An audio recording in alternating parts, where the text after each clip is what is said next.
আজি অলপ সফল হোৱা যেন দেখিছোঁ মই কাৰণ বৰপেটা যিহেতু সোমাই গ'ল তেওঁলোকৰ এৰিয়া পাই গ'ল অলপ আজি সফল হৈছে কিন্তু এফালেতো কমপ্লিট বিফল হৈছে ৰাহুল গান্ধী ডাঙৰীয়া আহিলে 2000 2,000 মানুহ হৈছে এনেকুৱা মানুহ হৈছে নেকি আমি গ'লে 10,000 মানুহ হয় পলিটিকেল মিটিঙত মই আজিৰ মিটিংখনত কোৱা নাই কিন্তু এটা ফ্লপ যাত্ৰা হৈছে কাৰণ মানুহে কংগ্ৰেছক বেয়া পায় আজি অলপ সফল হোৱা যেন দেখিছোঁ মই আপোনালোকৰ বিশ্বনাথত কিমান মানুহ হৈছিলে কওকচোন কিমান হৈছিলে কওক মোকে কওক বিশ্বনাথ চাৰিআলিত ৰৈছিলে নহয় ৰাহুল গান্ধী ডাঙৰীয়া 2000 হা 2000 ঠিক আছে বাৰু 2000 মানিলোঁ মই মানিলোঁ বাৰু 2000 নৰেন্দ্ৰ মোদী ডাঙৰীয়া আহিলে কিমান হ'ব কওকচোন কওক নৰেন্দ্ৰ মোদী ডাঙৰীয়া আহিলে কিমান হ'ব 1.5 লাখ 2 লাখ নৰেন্দ্ৰ মোদী ডাঙৰীয়া লেভেলৰহে কৰিব লাগিব ৰাহুল গান্ধী ডাঙৰীয়াক কাৰ লগত মিলাব লাগিব নৰেন্দ্ৰ মোদী ডাঙৰীয়াৰ লগত নৰেন্দ্ৰ মোদী ডাঙৰীয়া আহিলে 2 লাখ মানুহ হয় 2.5 লাখ মানুহ হয় আৰু ৰাহুল গান্ধী ডাঙৰীয়া আহোঁতে কিমান মানুহ হৈছে 2000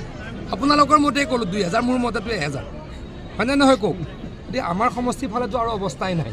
এতিয়া ৰাহুল গান্ধী ডাঙৰীয়াৰ টোটেল ফ্লপ যাত্ৰা হৈছে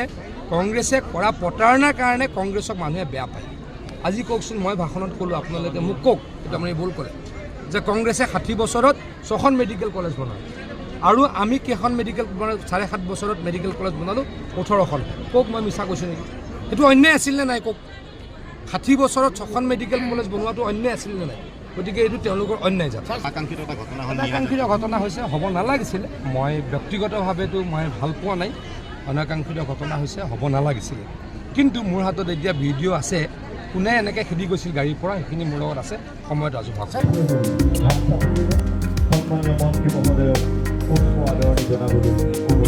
চৰকাৰৰ মাননীয় মন্ত্ৰী আমাৰ বিশ্বনাথ জিলাৰ সন্মানীয় অভিভাৱক স্বৰূপ শ্ৰদ্ধাৰ পীযুষ হাজৰিকা ডাঙৰীয়া আমি বিশ্বনাথৰ এই ঐতিহ্যমণ্ডিত কমলাকান্ত ক্ষেত্ৰত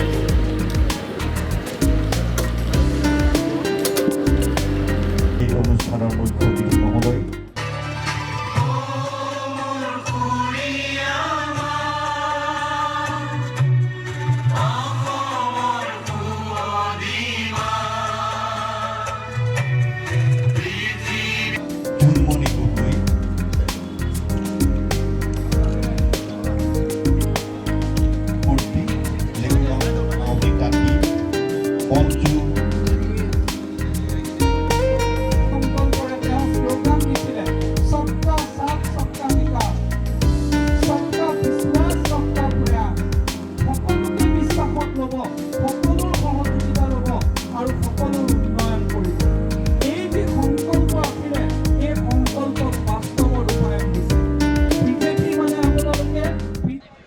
পাই গ'লে আপোনালোকে 300 টকা কমত গেছো পাই যাব আৰু গেছৰ কানেকশ্যনো পাই যাব এখন আচলতে যাদু থকা এখন কাৰ্ড এইখন কাৰ্ড লওক আমাক আশীৰ্বাদ কৰক তাকে অনুৰোধ জনাই মোৰ বক্তব্য সামৰিছোঁ নমস্কাৰ ধন্যবাদ জয়